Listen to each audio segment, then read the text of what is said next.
ekisweeswa musibe omubiri gwe musibe naye omwoyo gwe muli weka.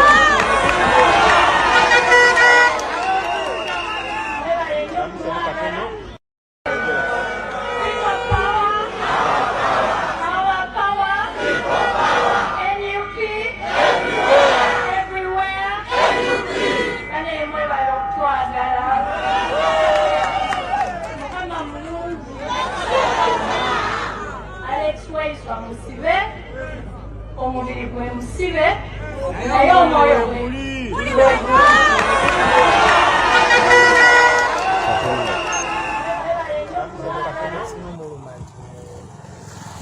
Yamujjanjaba yali era amujjanjaba naye ekisinza omuluma nti mu kaseera kano ng'ava mu bulamu bw'ensi eno tabadde nansemaza benjokisfeesi. Very unfortunate. We have lost dear one. It is contained in Fumbiro, the wife to my brother, Alex also in Fumbiro. That he wasn't even present. He was with the wife trying to make sure she gets medication of the disease that has taken her life.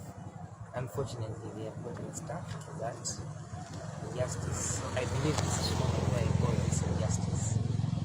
And it's very painful.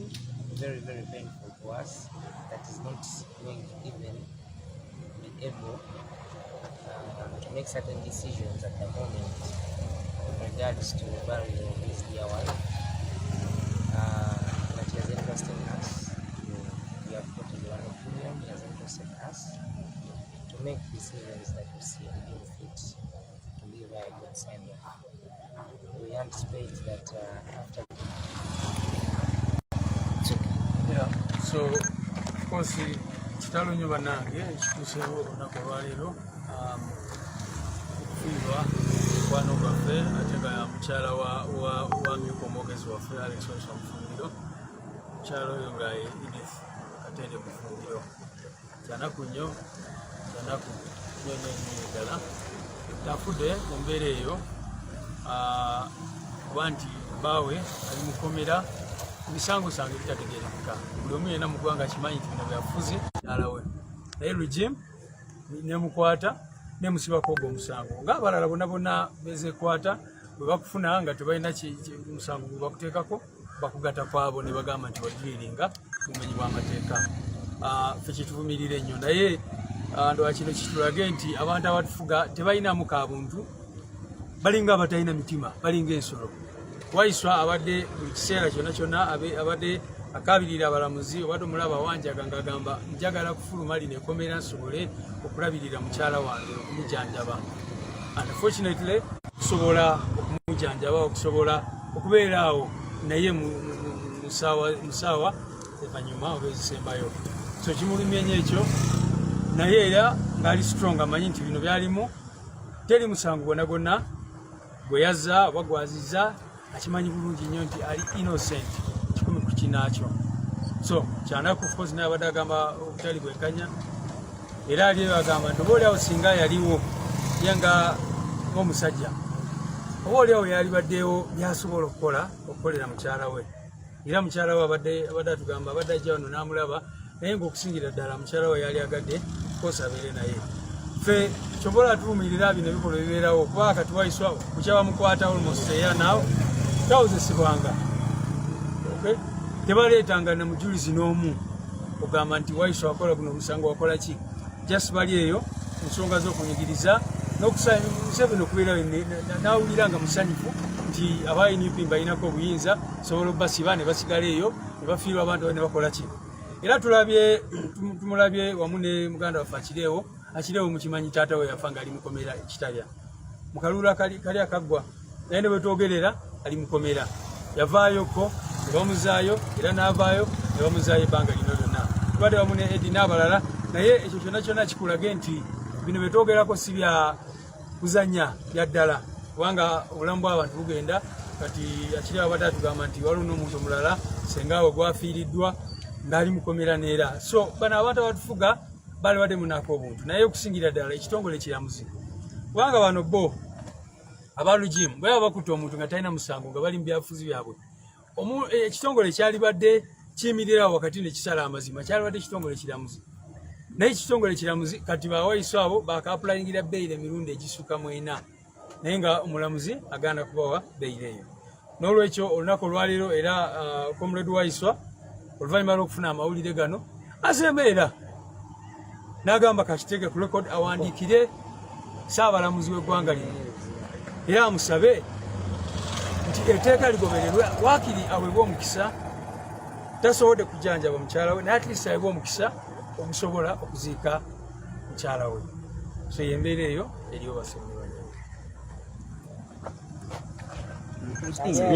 English. kati English jagaza so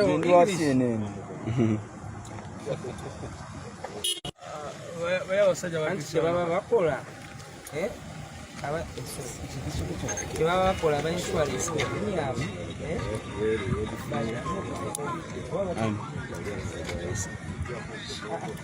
Bana, we're ready for English.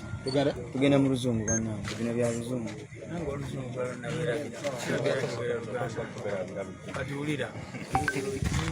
Yeah, so of course it's very unfortunate and sad what happened today following the death of our sister Edith Mfumbiro Atende.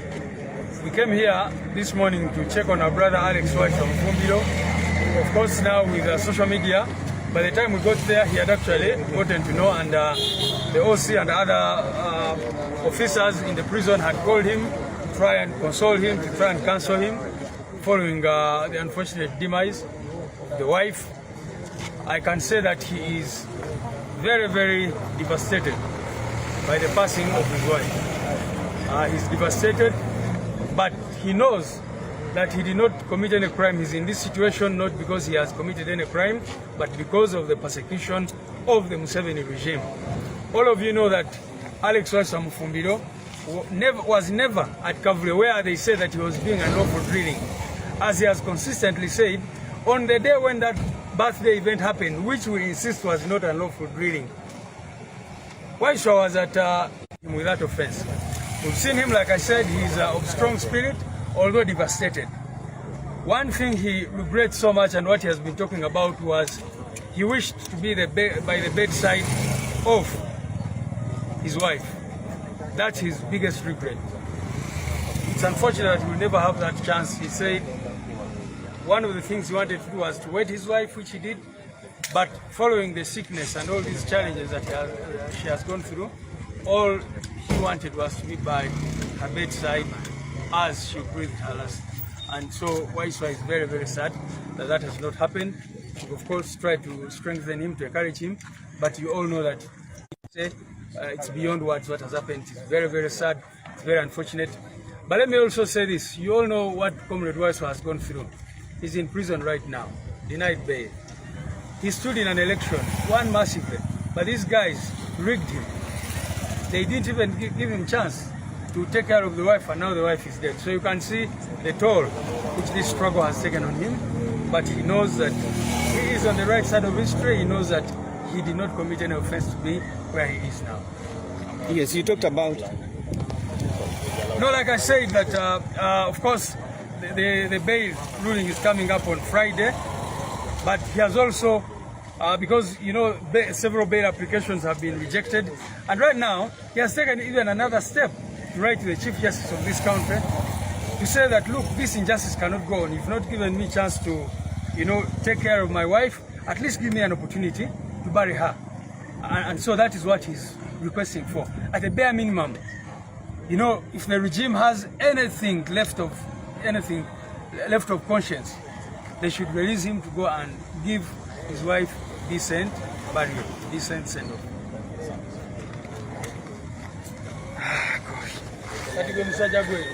Alright, twinjogera esaawa eno tuli ku Luzira prison Lewis SG waffe omulungi ne Comrade Kato nga omulaba waneeno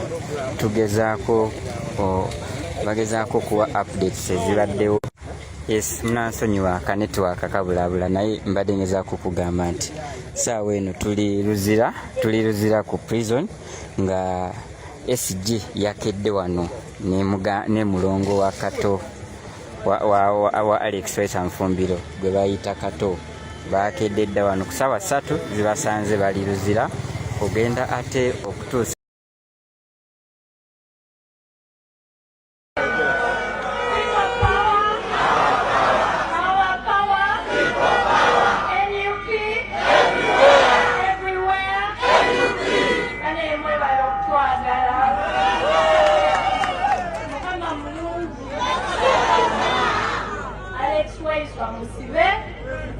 omubiri gwe musibe naye omwoyo gwe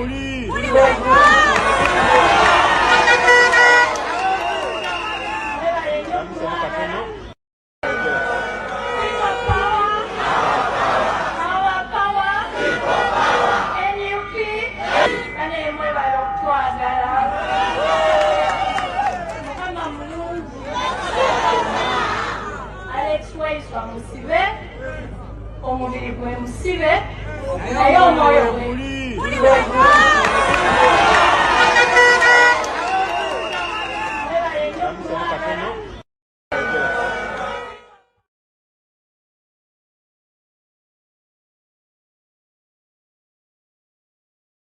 lindiridde puroguramu nga bwegenda obeera munansonyiwa yo netwaka etusumbuwa mwebale mwenna abaliko oli ku Kazola Media Uganda kwensinzidde okuba nga nkuweereza Kazola nga bulijjo tuludde okulabagana bannange ndudde okubaweerezaayo live naye ate eno yanaku ddala bannange kitalo ddala embeera bweti bweri wano tuli tukyali luzira amasimu gavuga puroguramu zikolebwa tukyalaba nti at least enteekateeka tugibatuusaako nga wegenda okubeera naye Alex bamuleseeyo mu kkomera gy'ali tusaba busabi gavumenti eno ebeeremu ensonyi wakiri ette Alex ku Friday kubanga Friday alikomawo mu kkooti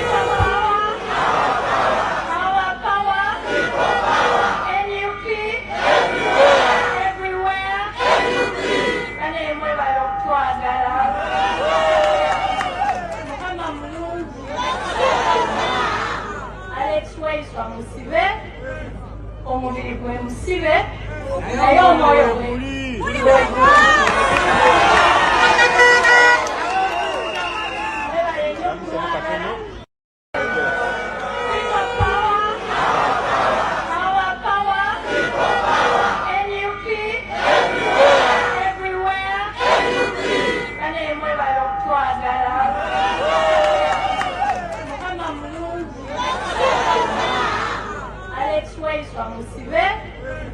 omubiri gwe musibe naye omwoyo gwe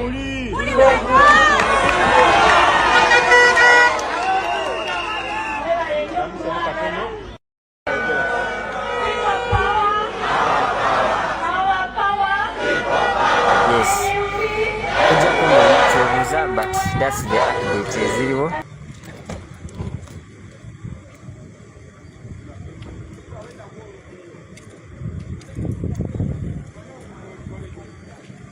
kujjako ng'olina kyobuuza naye ezo ze update ze tulinawo kati BBS eyaffe obusungu nga bungi.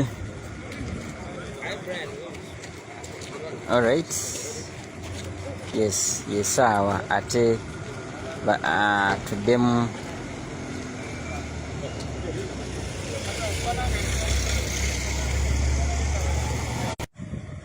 alright mukomeewo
kwata mujjanjaba institute naye nga abantu baali bangi nnyo kugamba abetaaga obuyambi ojjawaawo okumuza ku Platinum Hospital era nawe abadde omubadde balaba kati tumutwala awo nga okweyongerayo mu maaso okulaba ekigenda mu maaso naye amazeewo Friday twabaamu atuukinga Friday night sita twagimalaawo leero obadde buti kusaawa mwenda amawulire baddewo gansanze era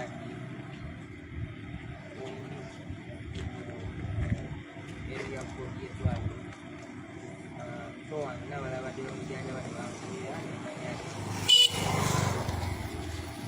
tukawo so tugatutte bulungi kubanga agenzi badde tukyayagalayo mukyaddeko mubeera tegeeza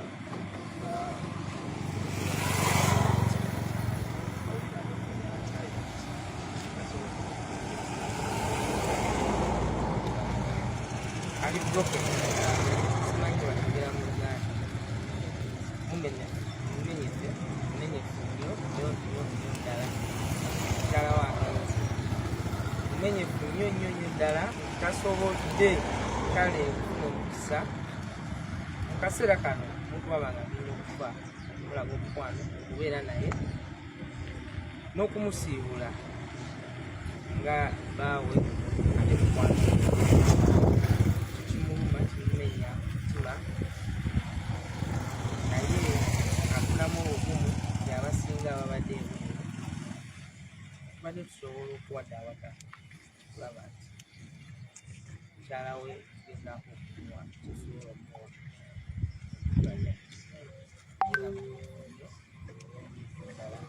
ate n'ekisinga obukulu nti akyogedde mukama wange esi n'agamba n'olunaku lwebagamba eyali parade benyininyini balina information nti yali Cancer Institute ng'agezaako okujjanjaba mukazi we era olwo olunaku ogwogwo bwe bagamba musaba nti yeeyimirirwe aze abagamba nti ayagala kuleyo okujjanjaba ki mukazi we kansa mwena mumanyi twali tutambuddeko nga tulowooza nti tuwangudde naye era tulowooza nti bamuleeta wano yali etse kubanga naddala omukyala aba n'ebintu bingi oyinza okuba Uganda wa waiswa naye byagamba omwami we kimuluma nnyo kale n'omusango guba musibira teyagukola ki kale tekigukola nti musango naye kale nekibagamba kyeyazza teyakola ki ate ngaekimuluma agamba nti n'okumanya nga bakola ki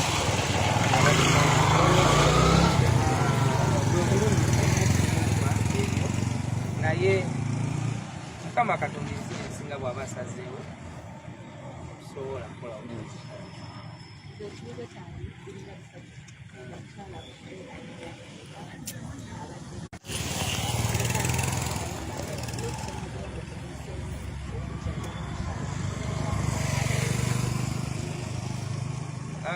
obulwadde amaze nabo okubutegeera because ebbanga tomanya nawe oyinza okuba olina nga sorry ebbanga amaze n'obulwadde ebbanga ndoza lya myaka giba 3 naye twategeera nga gibadde emyaka okujjanjabye baawagezezzaako nnyo nga bwasobola alabye buli bakugu abajjanjaba breast cancer Uganda n'ebweru era twali tutuuseeko ekiseera nga tulowooza tuwangudde naye Mukama nazalire kize kirala kibadde kya myaka afudde alina emyaka 4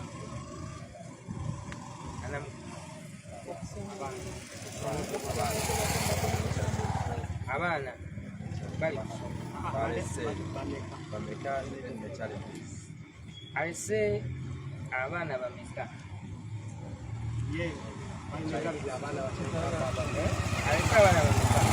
Sagala abantu abamanyi bamumanyi ng'omuzadde kiyinza okunnemerera okubagamba abaana baalese essaawa kubanga abaana abadde n'abaana bangi ababeera era nga tubatwala ng'abaana tekikinganye okusomozebwa okubaddewo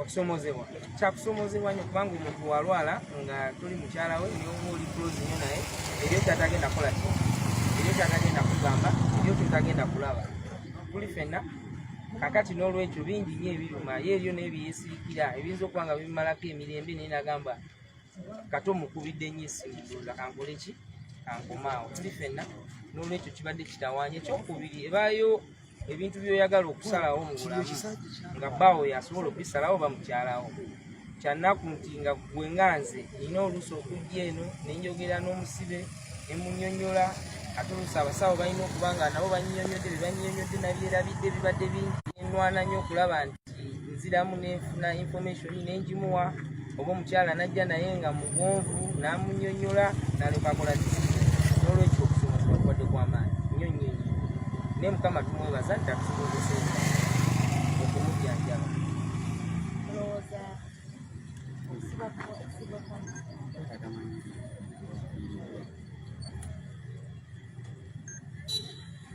mukyala we lwe bakwata waiswa mukyala we yali agenda mu saiko ya esembayo era nga mu saiko ya treatment esembayo baali bamugambye nti abagenda kuba bakoze ki kokwabwe bagijja kutwala mu mwezi gwe bamukwatamu mukyala we yali agenda kufuna eddagala erisembayo era mu bbanga eryo yennyininyini nga esaiko yali esembayo okulaga akaseera ako kansa bamukoze bamuwanga naye ne bamukwata kati ffe tetukyayinza kumanya kiki yayitamu yalinda ebirowoozo ebingi obuteebaka obutalya byonna byonna bisobola okuleeta okukomyawo obulwadde bubadde okola ki bubadde okujjanjaba n'olwekyo okumuteeka wano ize tubaane tutuli bakatonda naye ayinza okuba nga yandibadde ndooza katonda namutwala nga bukyali oba nga temunaba naye omuntu waaba waali tibajjanjaba etuziika lwa 6 naye nga puroguramu egenda kutuuka mu ssaawa ngapi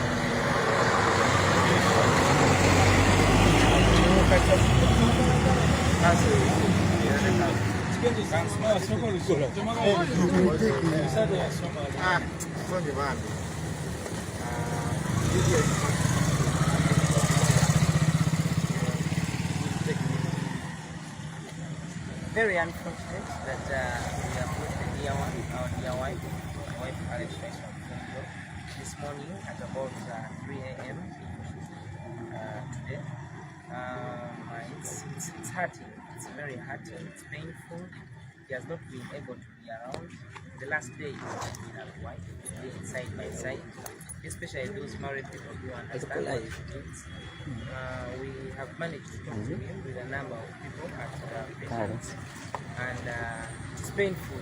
It's very painful. It's broken, but we are praying to God. It's strong. Shall soon be out.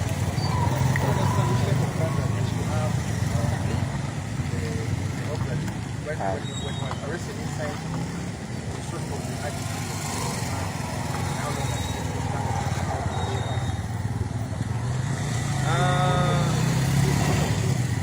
it was breast cancer, but as most of you know, cancer transforms cancer to breast cancer for about 2.5 years. We are saying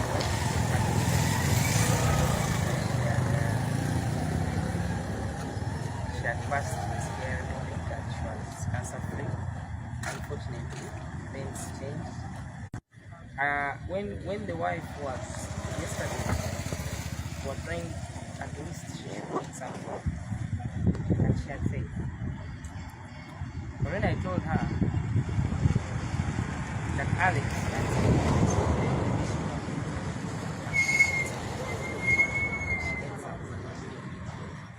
however little it was, it shows what love can do and what a spouse can do. So his abstinence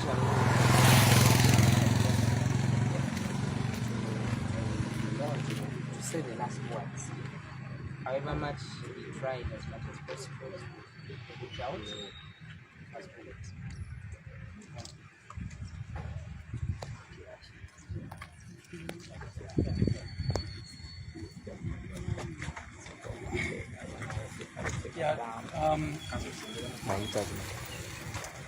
Kitalo nnyo ekya mukwano gwaffe mwanyi naffe ate nga mukyala wa comrade waffe deputy spokesperson waffe Alex Mfumbiro nga mukyala we kati omugenzi Judith Katende Mfumbiro. Mukyala oyo nga bwe mmanyi alwanye nnyo n'ekirwadde kya kansa kye badiscoveringa late era olw'embeera y'obujjanjabi mu Uganda, kubanga bakugamba nti okumala ebbanga basooka ne balowooza ekintu kirala, kubanga bwe yagenda nga ewabasawo nga bamulaga talina buzibu, okutuuka bwe yagenda ku dokita omulala namugamba alina kansa. Era n'ekyo kyennyini kitulage ku mbeera y'obujjanjabi nga Muganda bw'abagambye obujjanjaba kansa mu Uganda kibeera very very expensive. Kakati kusaawa zino abadde atuuse ku level eddagala lyakozesa yeetaaga milioni 8.3. Si bangi naye eyo embeera gy'abaddemu alina okugezaako okulwanirira obulamu. Twagendayo tuusi ne tumulaba, twali n'abakulembeze ab'enjawulo b'NUP ne wakwata omusawo yatugamba nti bwe tunaabeera lake oba oli awo osobola okutwaliriza n'amalako omwaka guno, naye ekyembi kitenaku ntono nnyo n'afa.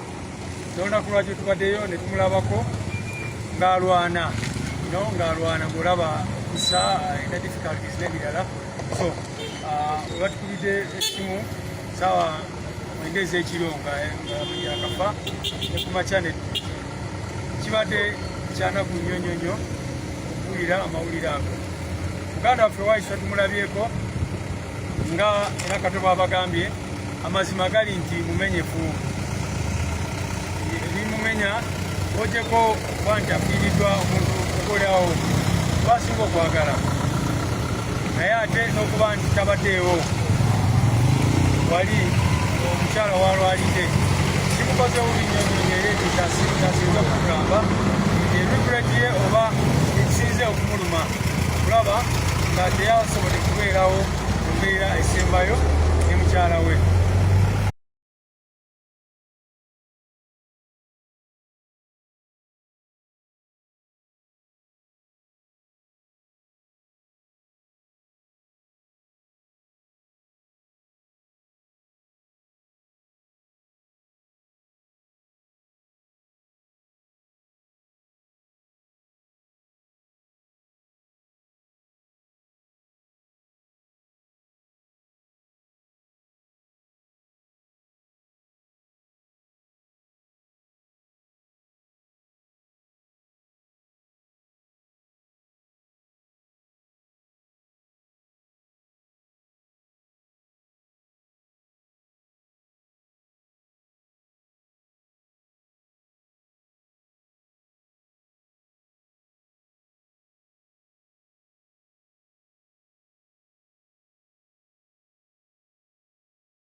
Namugamba gwe akulembera ekitongole kiramuzi mu ggwanga, ebiguleti ye oba ekisinze okumuluma okulaba nga teyasobodde kubeerawo mu mbeera esembayo ne mukyala we. Of course nga bwe mmanyi waiswa musajja mugumu, akimanyi bulungi nnyo nti teyaza musango gonagona, ate ekyo nakyo kyekimu ku bimuluma nga bwe bagambye okuba nti bwe bagamba nti yakola duliro y'abanamagye nti ate Paul olunaku yali ku Cancer Institute ng'agezaako okujjanjaba omukyala we.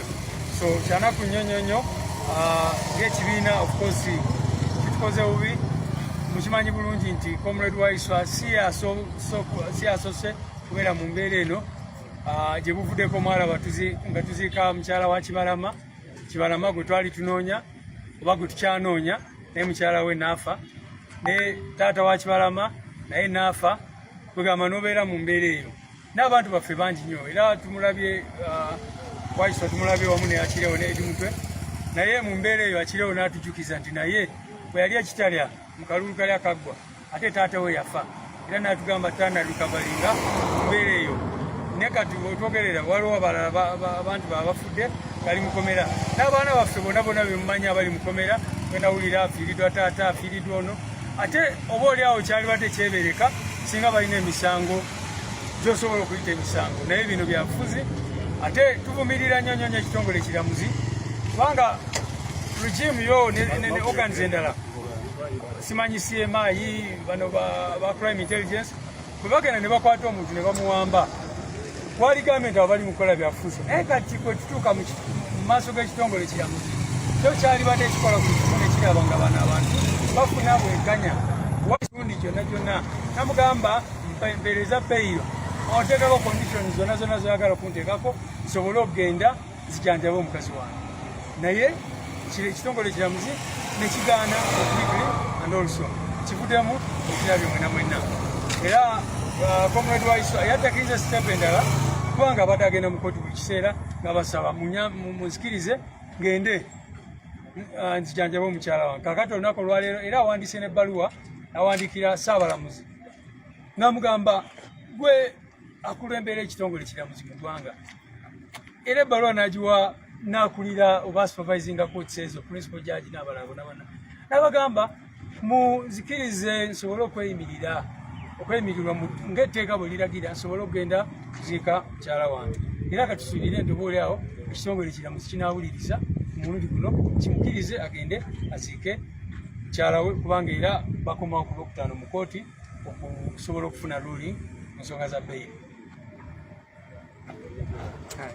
sibyebyo oluzungu kale naye ono kati asibye ebibye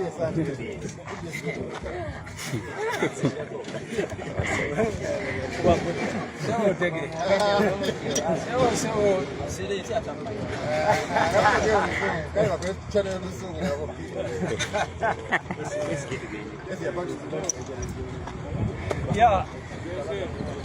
It is, of course, very unfortunate. Maybe anyone can make it. It's over the record of the Nsonga. Nsonga just ogedeko. No, it's okay. What's the party now? So very expert Nsonga. No, but jogera Nsonga ya toll bine bintu je bitekinga ku kibiina. Kibiina kati kusaawa zino mukimanyi bulungi bine sente ze twali tufuna mu mateeka tetukyazifuna naye nga tulina abantu bangi nnyo abayita mu mbeera enzibu ennyo abamu nga balwadde abalala nga bafisa abantu baabwe abalala bakyali mukomera kakati n'ekyo kiraba nti regimu deliberately eri mu kukola okulaba nga batukumira mu mbeera eyo bamala kukola byonna byonna era njagala struggle kyetuyita price of freedom mugirabire ku bulamu bwa Waiswa ku nsonga 3 oli mukomera mukyalawo mulwadde nga bwabadde ne bateekawo n'okukubba akalulu ffenna tukimanyi nti abantu ba Nakawa balonda Waiswa naye regimu yamubba akalulu neteekako okulemeza Alex Waiswa Mufugiro mukomera ate n'embeera y'obulwadde ne batagifaako okutuusa mukyala we wafudde. So you can see the cost, the price on individuals. Okay.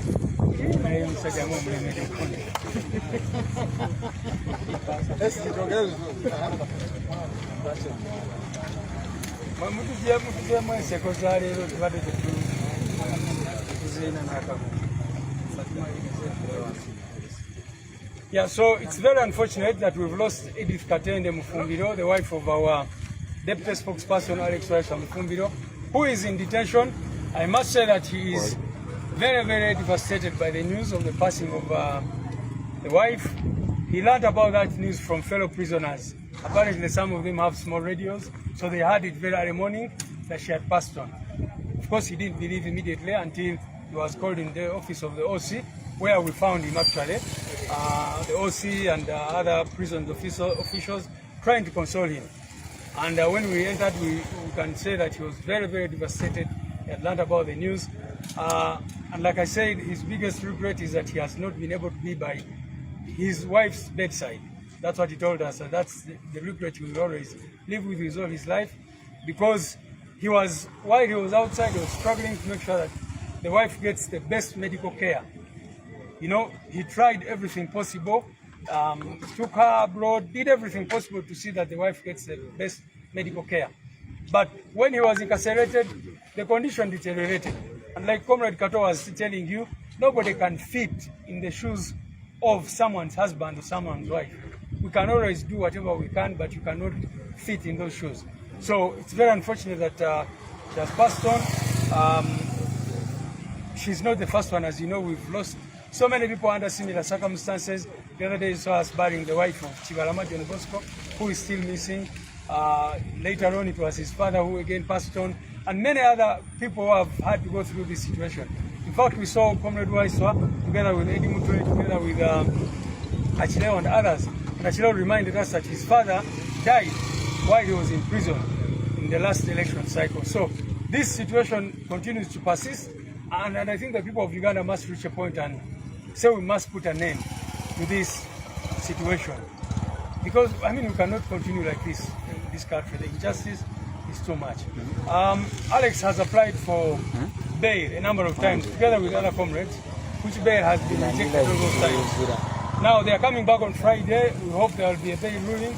That is why even Comrade Waiswa has even written a letter to the Chief Justice, the Principal Judge and DPP and all these others, to tell them that, look, you have denied me an opportunity to take care of my wife. At least give me an opportunity so that I go and bury her and give her a decent sentence.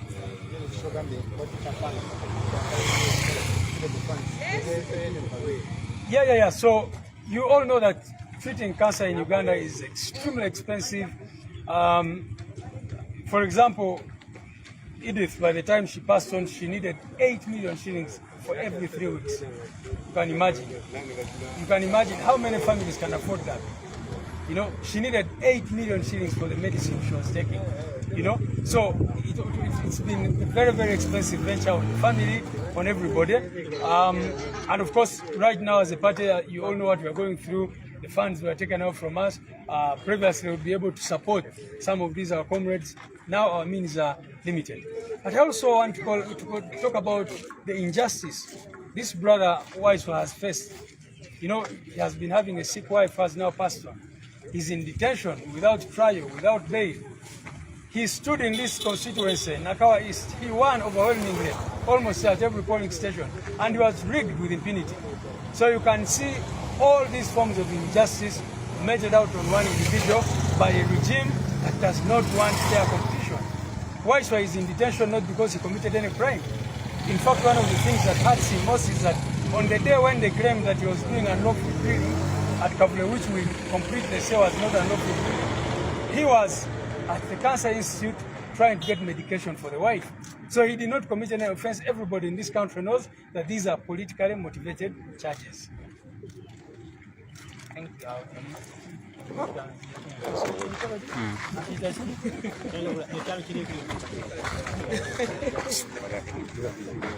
All right.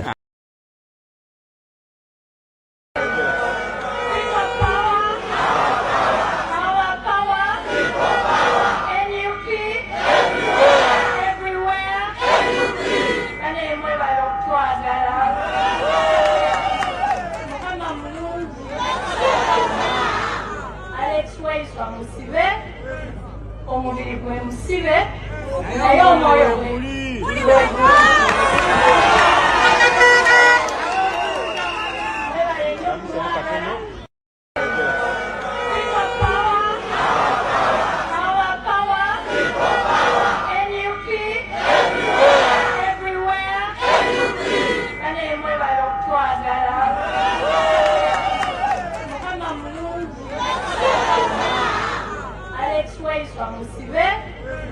omubiri gwe musibe naye omwoyo gwe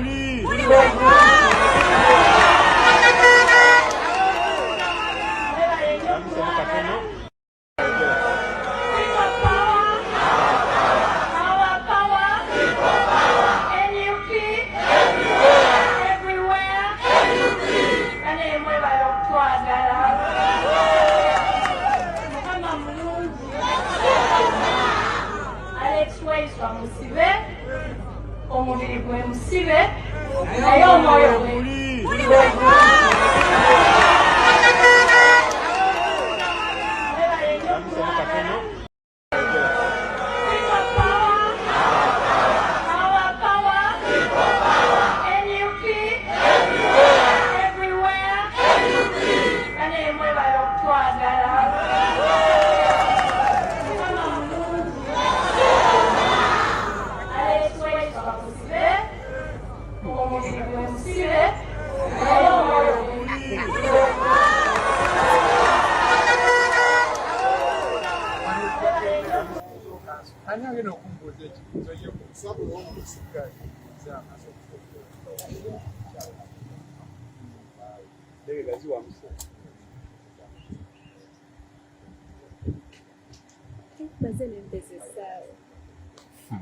Chowadolwana.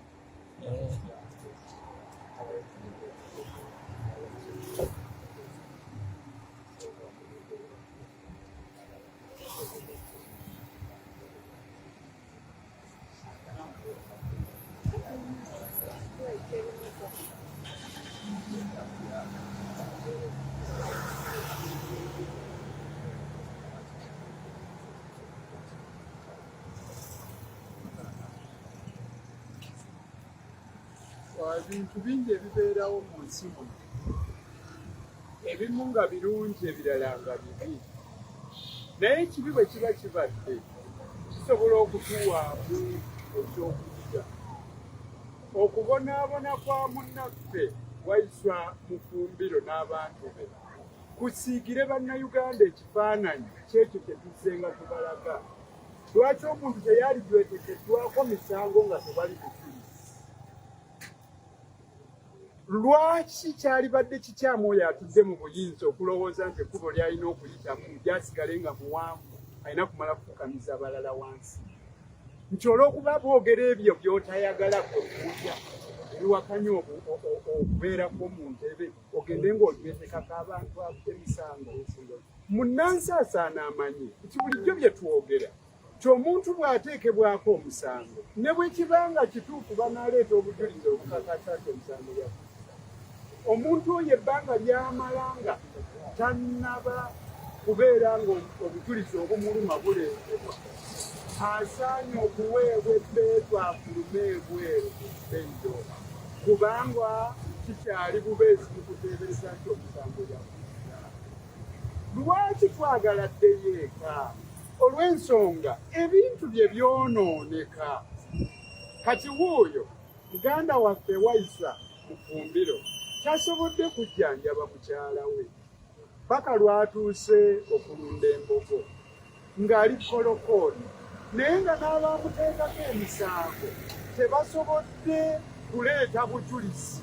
Buli lwe bababuuza nti obujulizi buli wa tutandika omusango guwulibwe, nga babunoonyeza mu kiwato nga mazina.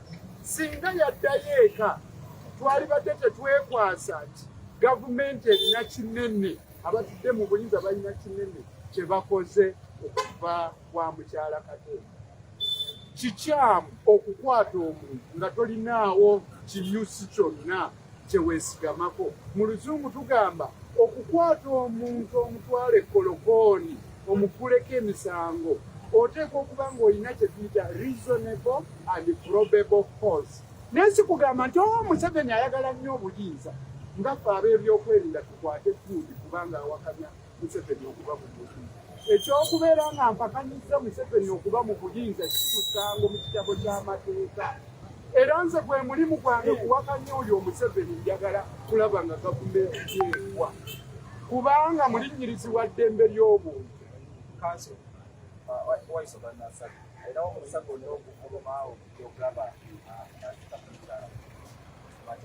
Buli ayagala eddembe lye kya buvunaanyizibwa okusigala ng'ali kaale. ekkooti za kuno zikozesebwa nga ekyokulwanyisa kya General Museveni asobole okusigala mu bujulizi. Waiswa Mufumbiro ne banne baatuuka dda, ne Dr. Kizza Besigye n'Obedi Lutale baatuuka dda okufuna beyiro ne bwe tuba tetukikaayanidde, ng'omulamuzi yekka yeemuuvinga n'agamba ebbanga ly'omaze wano osaana kuddayo ka, waliwo akweyimirira. Ekizibu nti kati emyaka gigenda giwezaana nga Museveni yali mu buyinza. Abalamuzi abaalondebwa nga jja tewakyali n'ogu, bajjawo ekkomo ku bisanja. Abaakola ssemateeka baateeka obuyinza bungi mu pulezidenti nga bamanyi anaavangako buli luvannyuma waakiri ekinene ennyo emyaka 10 kye tutaafuna. Eggwanga lino ne libiriibwamu olukwe. Omuntu omu ayagala obuyinza bwamutuuba nga yalonda abalamuzi, yalonda akakiiko k'ebyokulonda, yalonda akulira amagye, yalonda akulira abapoliisi. Essiga eddamuzi teririna bwetengereze.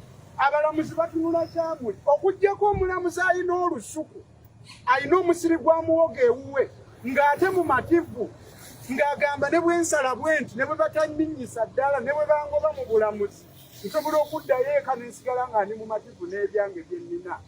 Y'oyo omulamuzi omukulu ennyo asobola okuba obwenkanya.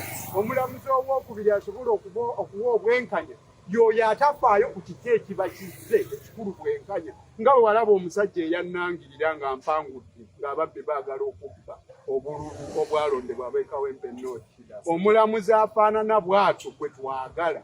Naye bw'abanga omu yekka yalonda abalamuzi nga ye Museveni, ng'akyasuubira ne mu 271 okubanga ajja ku ballot paper, kiba kizibu okufuna obwenkanya, kubanga buli atudde mu institution yonna nga tannasalawo asooka kumagamaga. Kino tekinyiize oyo omusajja ow'enkofiira. Ekyo kye kizibu ekiri eggwanga lyaffe. Kujja kkomo mu bisanja n'abalamuzi tebalina bwetengereza. Kati oba pulifulo ngende munneesonyiye baagala Luzungu tukolere wano. Ndaba ebyuma babijjawo. Mwe mugenze ye mwaba oluganda mwe bannamawulire.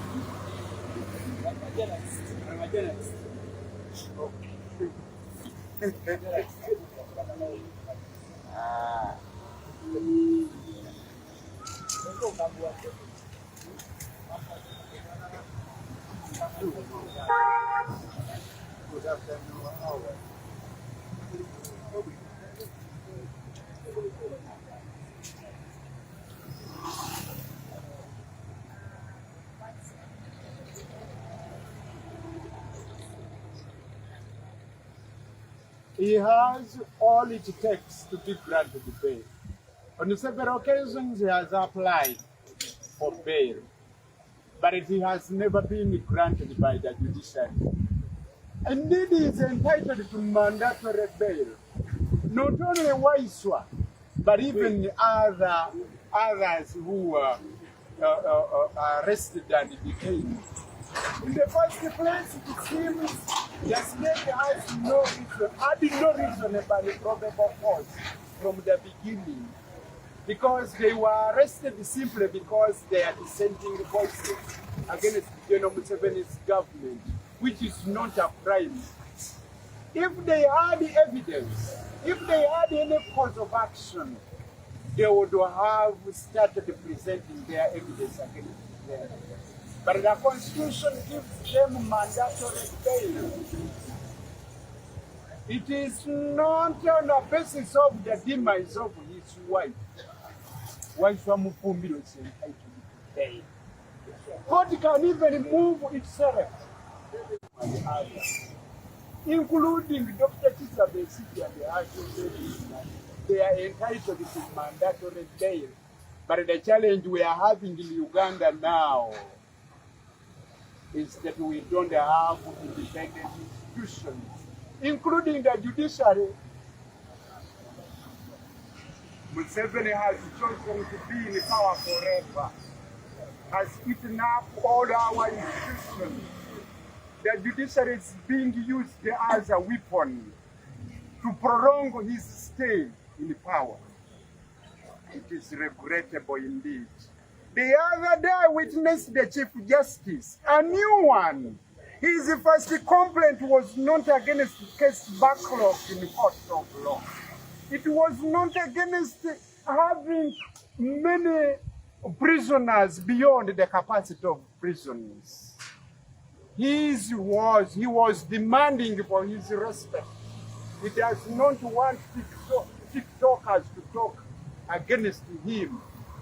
When I was at the law school, I was told that respect is not demanded, respect is earned. You just do that which can give you respect. As judiciary, serve justice. Serve justice to Ugandans. Even those who are dissenting against Museveni's government. Indeed, I'm one of them. I'm not in favor of General Museveni's government. It's all should have come yesterday, not today. It should come now. His government is characterized with brutality, abuse of human rights. Justice is never served. He wants to be in power forever. He has killed all institutions.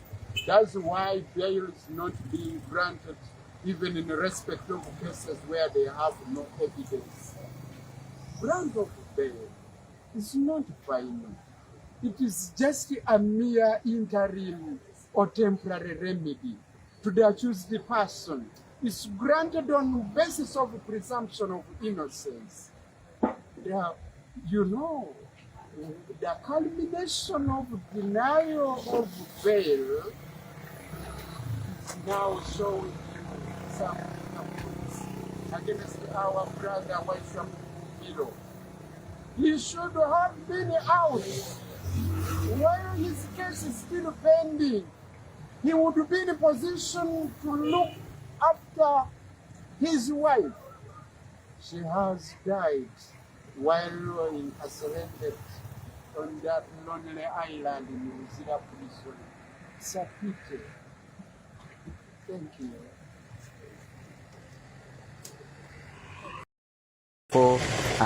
Ewaka agambye ekisinze okumuluma okulaba nga teyasobodde kubeerawo mu mbeera esembayo.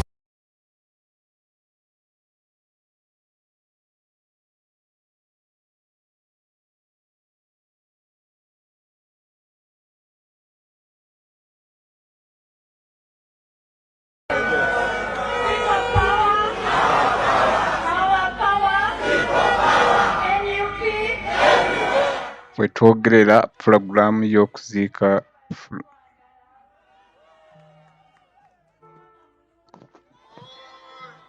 Hello? Wange? Huh? Umefika hapa, you were not there.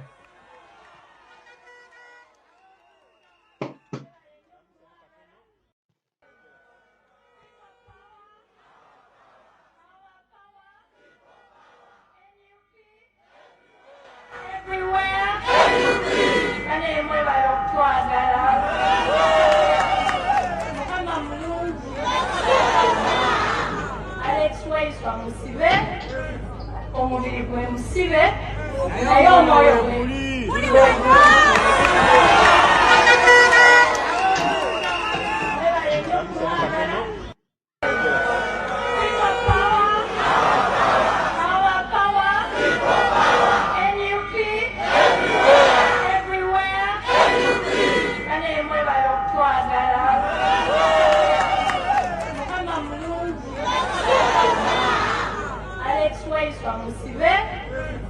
omubiri gwe musibe naye omwoyo gwe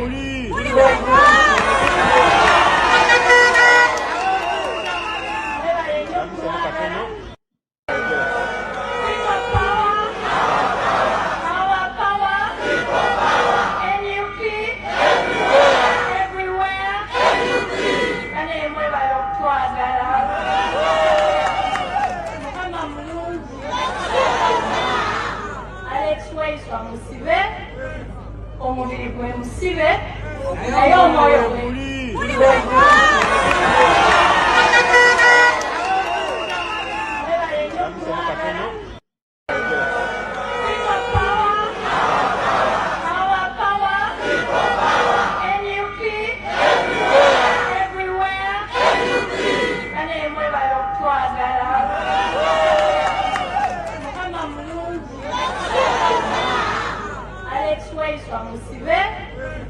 omubiri gwe musibe naye omwoyo gwe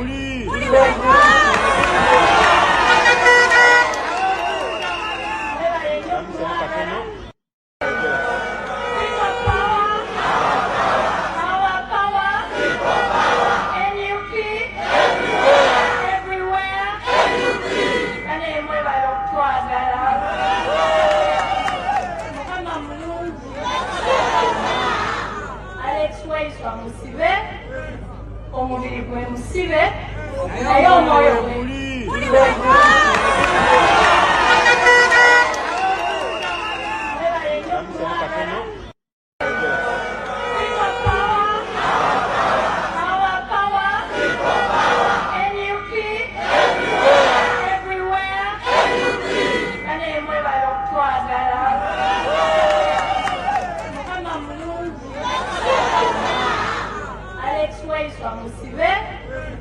omubiri gwe musibe naye omwoyo gwe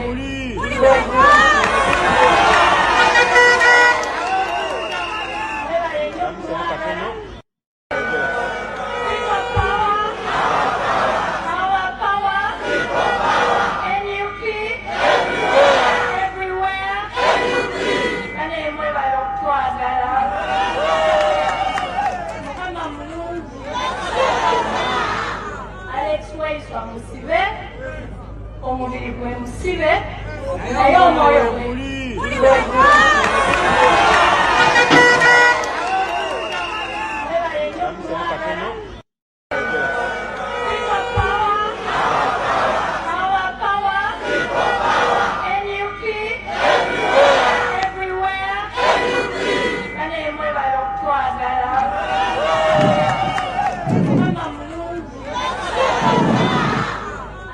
So banaye tugende tubeeyo program efulumye kamala okulaba no program erietya program eyimiridde etya ku saa 12 olwaleero Lwokusatu wagenda kubeerayo vigil service saa 12 egenda beera Kitende Makandwa village awo Kitende tubeereyo bannange enkya ku Lwokuna nga 9 wagenda kubeerawo okuviewinga wagenda kubeerawo tugenda kuba ku funeral home ku ssaawa mmeka tebataddewo ssaawa Body Leaves Funeral Home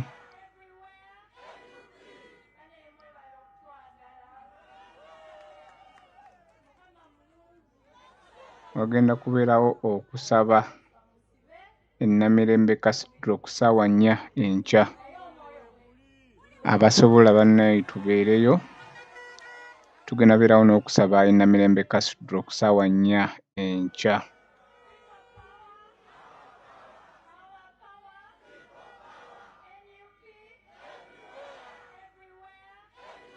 okuvaawo omubiri gw'omugenzi gujja kuba gutwalibwa mu maka gaabwe e Mutungo.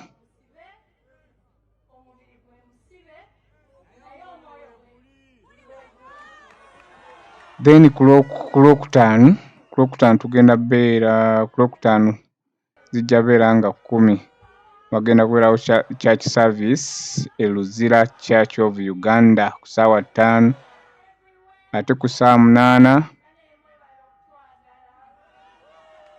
omubiri gugenda kutwalibwa e Luuka Busiro Village Luuka Busiro Village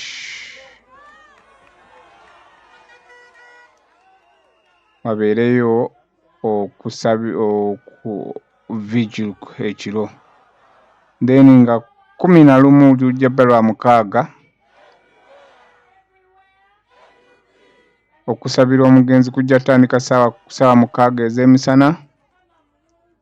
Then ku saawa 10 ez'olweggulo ajja kuziikibwawo eruka Busiro village. So abasobola mugende eyo katubatereko program eno namwe mugibeere nayo mugiyitemu mulabe banasobola okugenda okukiikirira muganda waffe Waiswa in case bamunye beero tubeereyo ffenna abasobodde program yiyo tugibawadde kitalo nnyo.